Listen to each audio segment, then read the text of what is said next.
Welcome to the Tudor Dixon Podcast. I am so excited about today because we're going to be talking about a book that was written between Cornel West and Robert P. George. This is at a time when 65% of Americans say political divisions pose a major threat to democracy. And I think that they think because of that, we really can't have conversations. But here you have two of America's most influential thought leaders who one is a progressive champion, Cornel West. The other is a prominent conservative, and that's Robert P. George. And they write this book together called Truth Matters, a dialogue on fruitful disagreement in an age of division. And I'm reading through this at the beginning and I'm thinking, man, they're talking about how they met and how they decided to do a class together and how this friendship kind of bloomed. And I thought I'd love to have been in that first conversation. And then I realized that this book is actually their conversation. And so I'm so pleased today we have Cornel West and Robert P. George with us. Thank you so much for joining me on the podcast. Well, thank you, Tudor. It's such a pleasure to be back with you and always such a joy to be with my dear brother, Cornel. No, indeed. Thank you for having us. Absolutely. So I was reading through and I see that this all started with the university really saying, hey, we want to, actually, I think it was students who were doing a new student magazine. So we want one professor to interview another. And that was how this friendship blossomed. Is that right?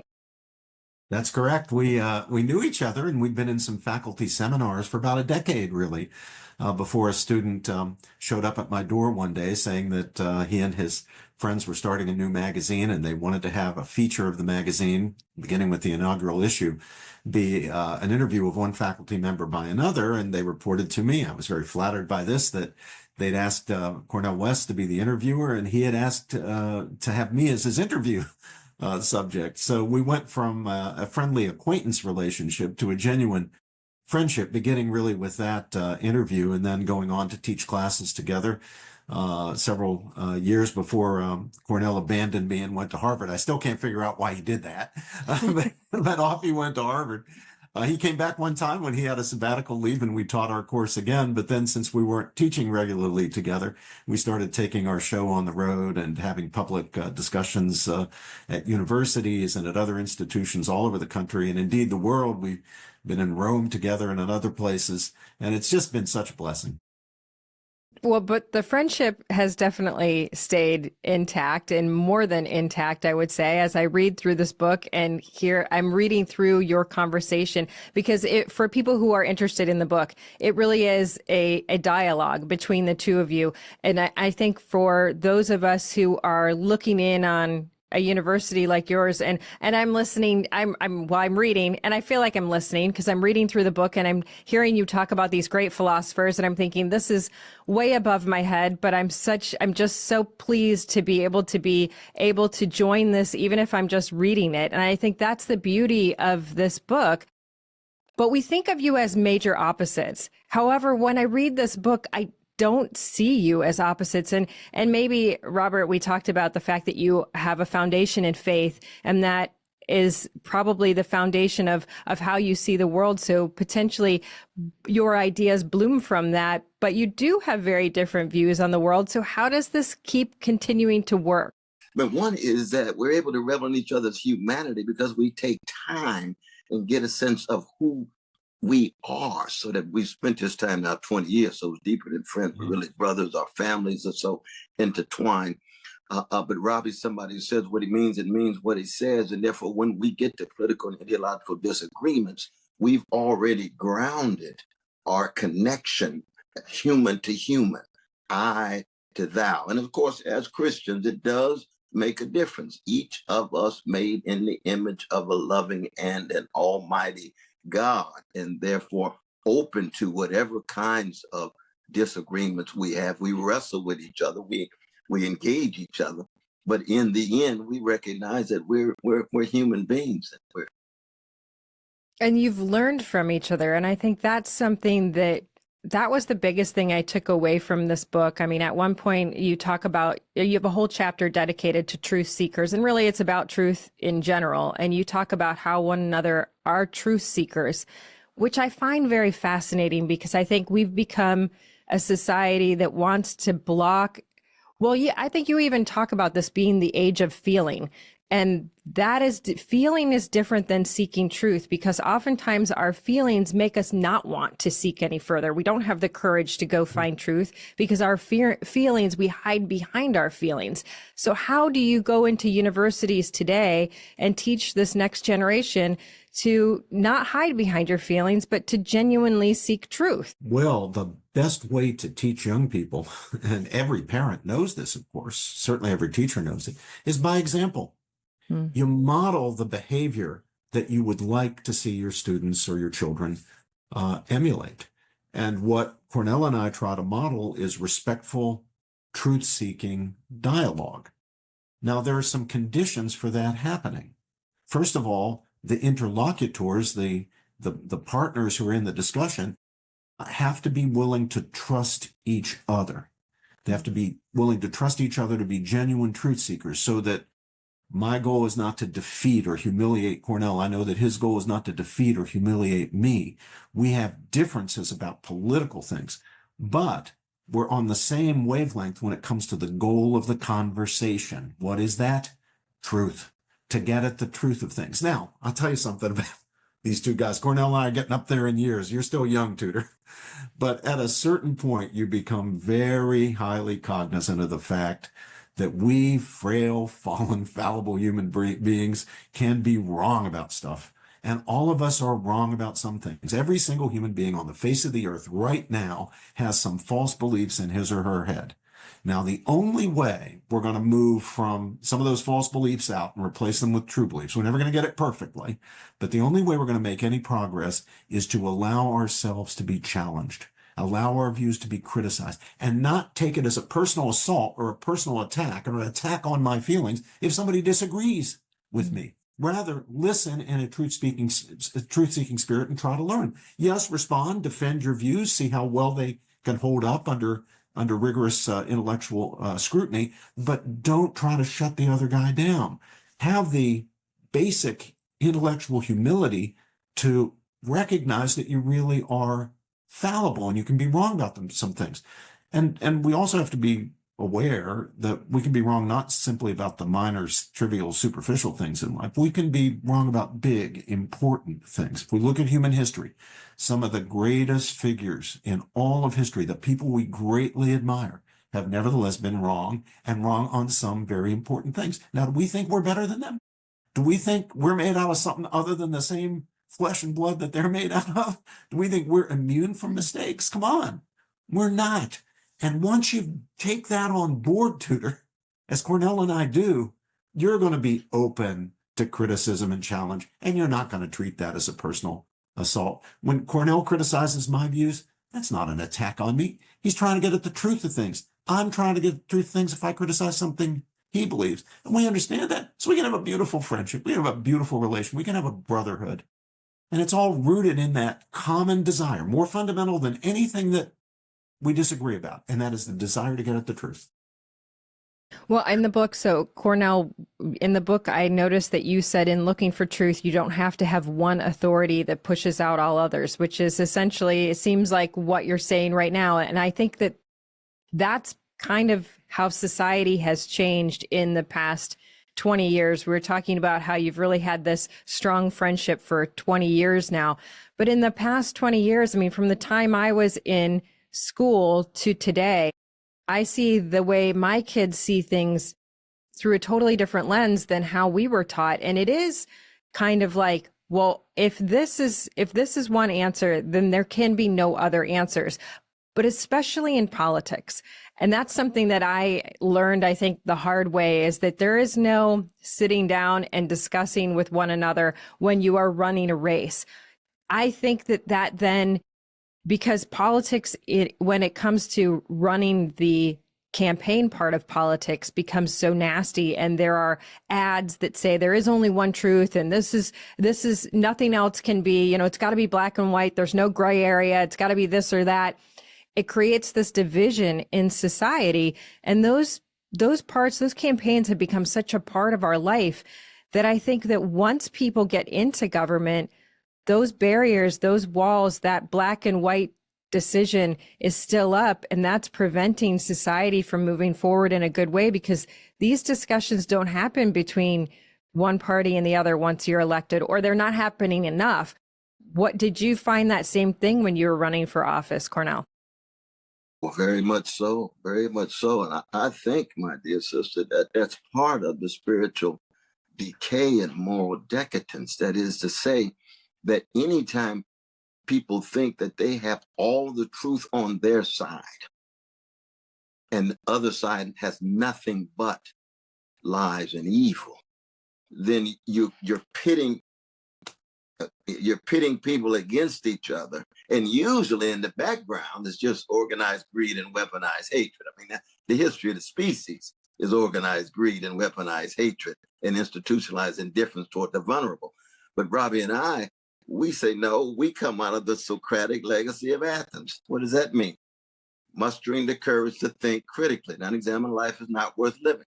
We come out of the prophetic legacy of Jerusalem, which is the courage to love unapologetically. And it shatters all tribalism, all chauvinism, even nationalism. We can love folk in Asia, in Europe, in Africa, in Detroit, in Lagos, and wherever, because they're human beings and they're made in the image of a great and loving God. So that in that sense, we're already against the grain. And you're absolutely right. In America these days, we have to have more examples of people who have the courage to think critically and the courage to love. This is what Martin Luther King Jr. and Fannie Lou Hamer and Dorothy Day and Rabbi Heschel and others have tried to teach us. And it's something that has to be exemplified. Socrates exemplified critique by willing to die. Jesus, my God, don't get us started on Jesus on the cross with that blood at the bottom of that cross that could change your life and turn you upside down into a new creature. That's what Robbie and I are talking about. Well, and you talk about narcissism actually in the book as well, and the fact that there has become this narcissism can take over society and people. And so when you talk about love, sometimes love is hard to give if you can't get away from yourself in that. And I think we've created kind of this, I guess, manufactured narcissism amongst groups that maybe they don't even realize it's happened. You know, over the weekend, I was actually in Hamtramck, Michigan with some of our Arab American communities and folks from our Arab American community. And they said to me, you know, after 9/11, we just didn't talk to Republicans and Republicans didn't talk to us. And that was a moment where I thought, man, how upsetting is this, that we couldn't find a way over 20 years to come back together and sit down and talk. But that black and white, you're on one side, we're on the other side, it prevented conversation, and that becomes narcissism. I mean, what I heard you saying of like, I have to look at this side and say, I can't reach out, I can't open up because that side I believe is inherently wrong. How do you know if you haven't sat down together? Yeah, that's exactly right. One of the things about we human beings, it's just human nature, it's the human condition. We tend to wrap our emotions more or less tightly around our convictions, around our beliefs. Now, that in itself, Tudor, is not a bad thing. We need some emotional investment in what we believe if we're to get up and get anything done, and not just working for great causes, even the ordinary day-to-day things, getting the children up and fed and dressed and off to school. It's one thing to have the bare belief it would be a good thing to get the children up and dressed and off to school. It's another thing to have the emotional investment to actually get the job done. And a fortiori, that's the same with working for a cause that could require courage, speaking up when the cause is unpopular, actually exerting yourself and so forth. So I'm not against having an emotional investment in our convictions, but if we find ourselves wrapping our emotions too tightly around our convictions, so we're not open to being challenged, open to being criticized, open to the possibility that we're wrong, having some intellectual humility, we will quickly find ourselves degenerating into dogmatists and ideologues. And the next step from there is tribalism. We'll only associate with people who think like us. We'll end up in the silo. One side only watching Fox News, only reading the editorial page of the New York Times. The other side only watching MSNBC or CNN, only reading the editorial page of the New York Times. And pretty soon, we're thinking of our fellow citizens who happen to disagree with us, not as fellow citizens and civic friends who happen to disagree, but rather as enemies, people to be defeated and indeed destroyed. And that's the real danger of this moment of polarization. And that's why we've got to be talking to each other. And the grown-ups, whether you're parents or your teachers or your pastors or your coaches or ordinary people, have to be modeling for the younger generation that willingness to engage in open, truth-seeking. How do you show that on the national level, though? I mean, Cornel, you ran for office. You saw how ugly it can be. And actually, before we got on, Robert and I were talking about how, for me, it started out with my own side being so hard to sit down with, because everybody has they're all in their corner and they've decided that they're going to label you as this or that because they're trying to keep you from getting to a place they don't think you deserve to be.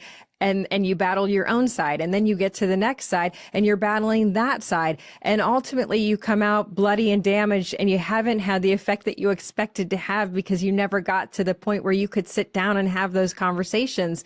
So when you look at that being how our leadership structure is built, how do we get back to where the founding fathers were, where it was a great discussion? Everything was deeply thought out. I mean, it wasn't just who can I throw this bill out to and get a big press release on it. It was genuinely what's best for community and society. Yeah, that's a powerful question, but we have to keep in mind that even when we going back to the 1770s and 80s, you still had Machiavellian politics taking place. We don't want to be romantic about the past.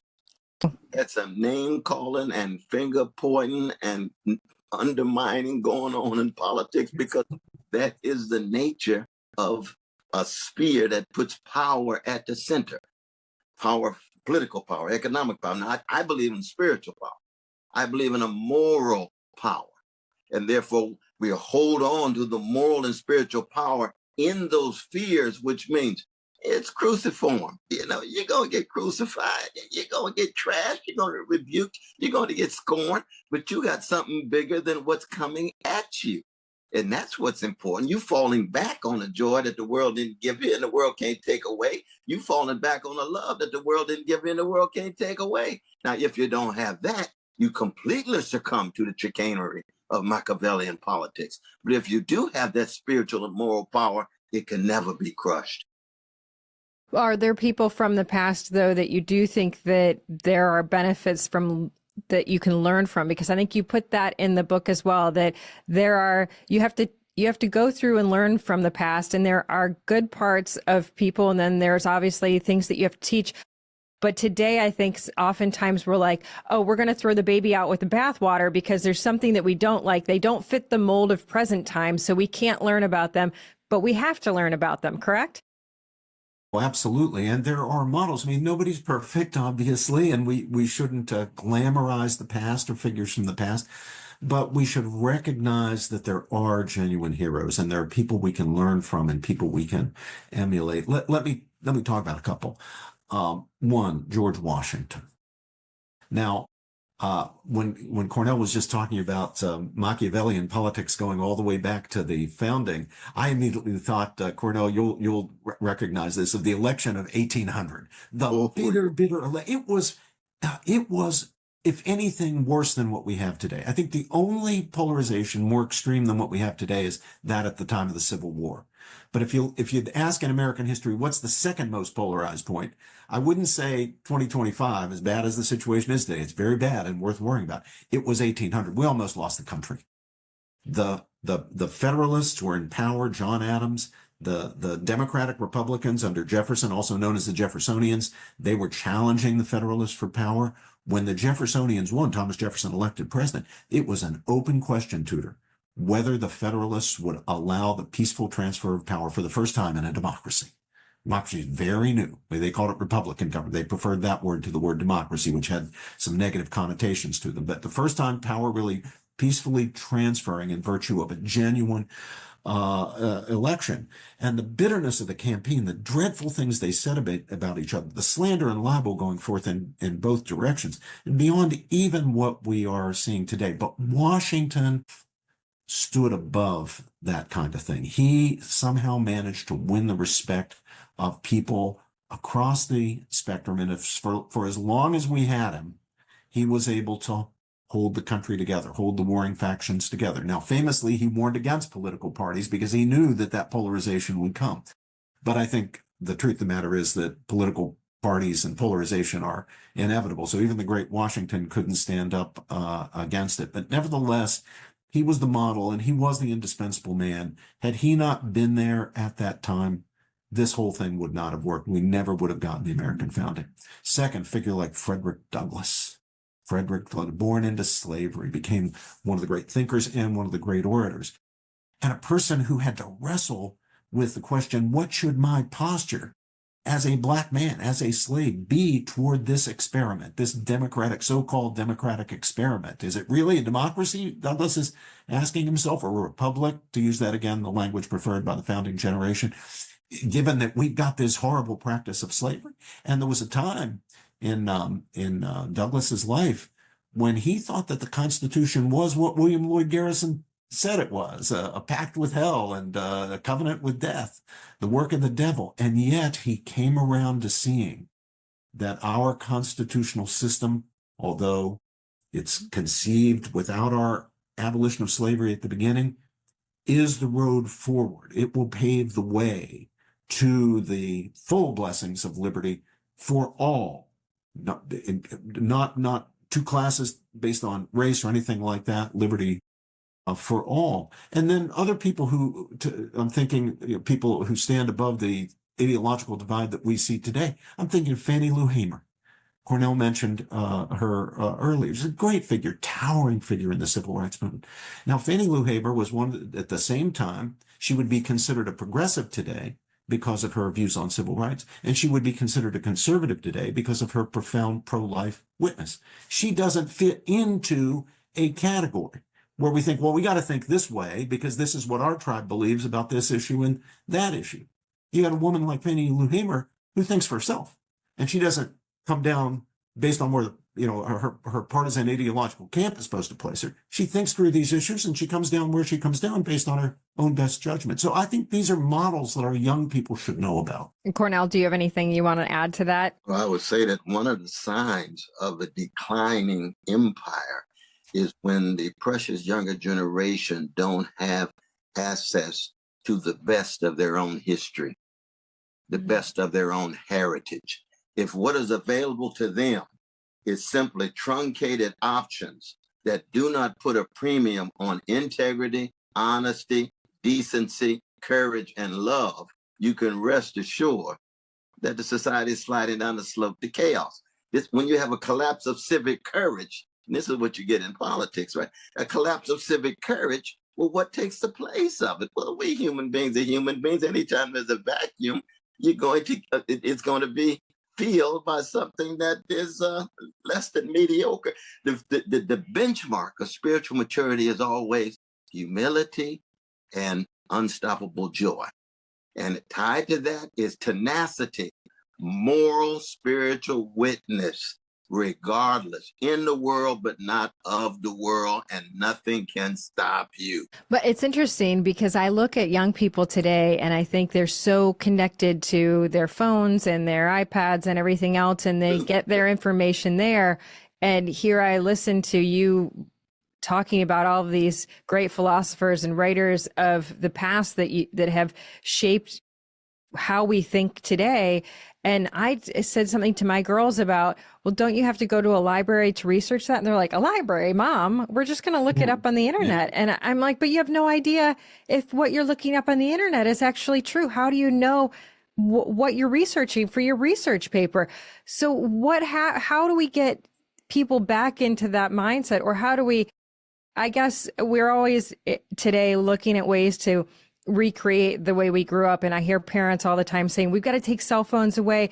They can't have cell phones until they get into their senior year of high school. And I think, but that's not realistic either, because society has just changed, and this is how society is now. So how do we look at what we have today and still make sure that we're getting the education that we should, without saying we can stop technology and we can stop what's actually happening in life today? Because you can't. I think we have to imbue our children really beginning quite early. As soon as they can be aware that there are differences of opinion and so forth, we have to imbue our children with the truth-seeking spirit. In other words, with an understanding that we can be wrong about things, and we therefore have to listen to the best arguments on the competing sides before we make up our minds about things. Young people today are brought up to suppose, here's our tribe, and here's our tribe's position on something. And so this is the position that we will go to the mat defending. And the other side are the bad guys, and we're going to defeat them. I preach the message to my students that while you have the right to your views, there's a certain sense in which you have to earn that right. What do I mean by that? You have to think your way to your views. If you just pick up your views because they're tribal, then you haven't earned your right to those views. I'm not sure why I should exercise a great deal of respect for that. You just pick them up. They haven't thought your way through to them. If you've thought your way to your views, and your views happen to be diametrically opposed to mine, nevertheless, you are entitled to those views because you have earned them. You've thought your way to them. It's not a question of whether you agree or disagree with me. That's not what wins my respect. It's whether you've thought about it. And that really does mean considering the best that's been said on the competing sides. We really have to warn our children against, we don't have to use the fancy term, but warn our children against confirmation bias. That is, using resources like internet resources, Google searches, and so forth, simply to find evidence to confirm what they already think. They need to use the resources available, whether they're in an old-fashioned library or on the World Wide Web. Use the resources to engage the best evidence, the best arguments, the best that has been thought and said on the competing sides, so that they can reason their way to judgments that are truly their own. That is, they're learning to think more deeply, more critically, which always includes self-critically, and for themselves. It's interesting. I mean, we had a similar conversation to this in our house last night, because one of the members of my household came to me, oh, Trump is doing this and it's going to have this effect. And I said, I haven't even heard about, I can't remember what it was, but I said, I haven't even heard about what you're talking about. Show me what you're seeing.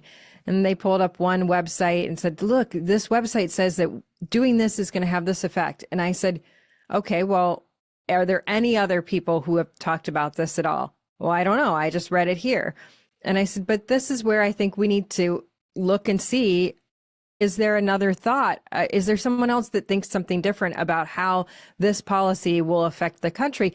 Because I'm not saying they're, and this was the exact conversation. I said, I'm not saying they're wrong. I just want to see how other people have thought about it. And I feel like you should want to see how other people have thought about it too. No, you're absolutely right about that. That, you don't want to accept just one version of what has been said, and you need a variety of different versions. Shakespeare says ripeness is all.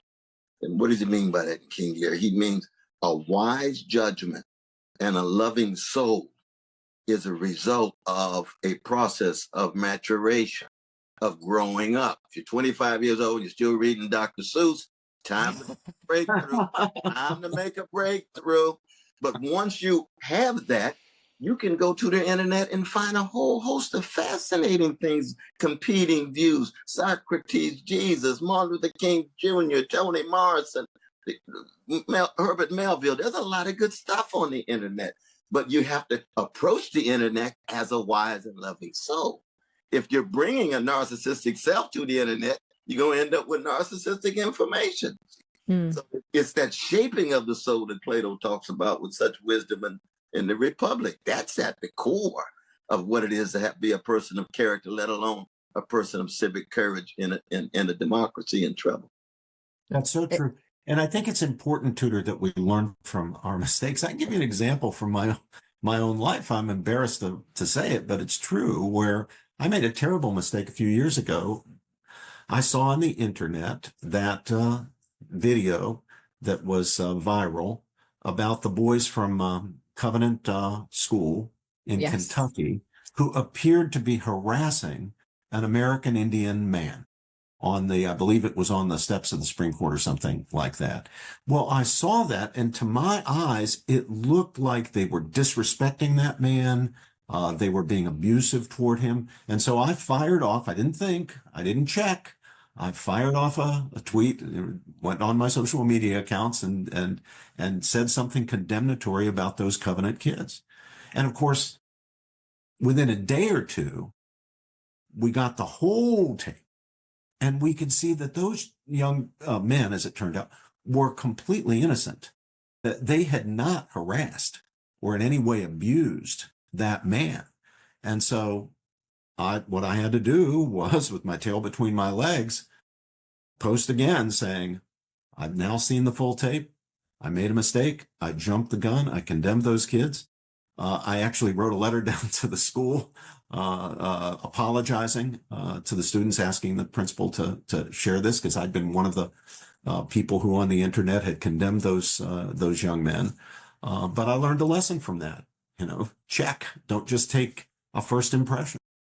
No, I mean, and that's the point of making sure that you are leading by example. It's interesting because my nephew was a classmate of that boy. And we happened that day to be at my husband's grandmother's funeral. And that story just started spreading. You could see through the cell phones because we were in Northern Kentucky and everybody was a student at that school. And my nephew looked at his phone and I said, oh my gosh, do you know this kid? And he was like, this is shocking. Like, yes. And this is not who he is. Because at that point we were like you, we thought. Yeah, I thought he did it. But everybody's instant reaction in the room was, this kid, this is not who he is. But we're so quick now to immediately make a conclusion. And then it is, I think, so often the influencers or the people who have authority on the internet are quick to go out there and immediately say, this is what this is. I want you to be mad about it. Because you know what? When it's something happy, when it's something joyful, when you're spreading the word, that doesn't travel as fast on the internet as when you're angry about something, as sad as that is. But that's the beauty of this book. And so, I mean, honestly, when I read this book, I'm like, yes, truth matters. It is so important for us to be constantly seeking truth. And that's what I want my girls to understand. My girls, I have twins that are 11 and then I have a 13-year-old and a 15-year-old. And they are right at those ages where they are drawn to the video, to this, to that. But I read through this book and I was like, wow, it's beyond a lot of their understanding right now, but not really, because it's a conversation. And that's when you are seeking to engage in any type of dialogue in society, I would urge people to get the book. It's Truth Matters, a dialogue on fruitful disagreement in an age of division. And it really is a conversation back and forth. But it's not just that we are learning how you two communicate. You wrote this in a way that we are learning how to communicate with people we may not always agree with, but we should love. Well, yes, that was our goal, and I hope we've accomplished it, or at least made some progress toward it. It's just such a pleasure and blessing to work with Brother Cornel on something like this, because it's just an illuminating dialogue. I learned from the process. On the question of young people reading it, please do make it available to teenagers who are in your home. Our editor, Adam Bello, did a very good service. He required us to, when we introduced a fancy concept or a literary or philosophical figure from history, he made us explain what we were talking about, who this person was, what this concept means. So I hope that made it more readable. I think it is readable. It is very 14, readable, 15, yes. 16-year-old kids. And this really should be our target audience. The kids who need to learn the lesson that truth matters. And we have to love truth and seek truth, even above opinion, where we have to be willing, have the courage to face the truth, even where it contradicts an opinion that we have come to hold and cherish. This is a lesson they need to learn above all. So if you ask me what's the main audience, honestly, I don't know what Cornel would say. I would say younger people. I'd love this book to be in the hands of younger people. I don't think that the older folks like us are beyond hope. No, I'm not saying that. But I really think that we can reach younger people here with this message. No, that's so true. That's true. We're calling for a spiritual awakening and a moral renaissance. It has to do with the rich humanity of each and every one of us. And of course, it zeroes in on the least of these coming out of the 25th chapter of Matthew, but it embraces humanity of everyone. And we intend to go down swinging no matter how unpopular it is. Well, I love it. I think it's fantastic. I think everybody should go out and get it. And that is what I did think as I was reading it. This would be great for my girls because they're right at that moment where, and we talked about this at church over the weekend. Somebody was talking about, I'm sending my daughter off to school. And I said, the problem is I don't want to send her off to school and then lose her to this society of not being able to engage anymore. But this is it's not that I will lose her to a different ideal or a different value set. It's that I'll lose her to discussion. And that's the beauty of this book is that don't step away from the discussion. That's the lesson here. And I want her to have that lesson. I want my other girls to have that lesson. So I just want you to know that I appreciate that you are putting this out there for all of us to see. And thank you so much for coming on today. It is Cornel West and Robert P. George. Thank you so much for being with me. Thank you, Tudor. It's a blessing. Thank you. And God bless you and your precious family. Thank you so much. And thank you all for joining us on the Tudor Dixon Podcast. For this episode and others, go to TudorDixonPodcast.com, the iHeartRadio app, Apple Podcasts, or wherever you get your podcasts, and join us next time. Have a blessed day.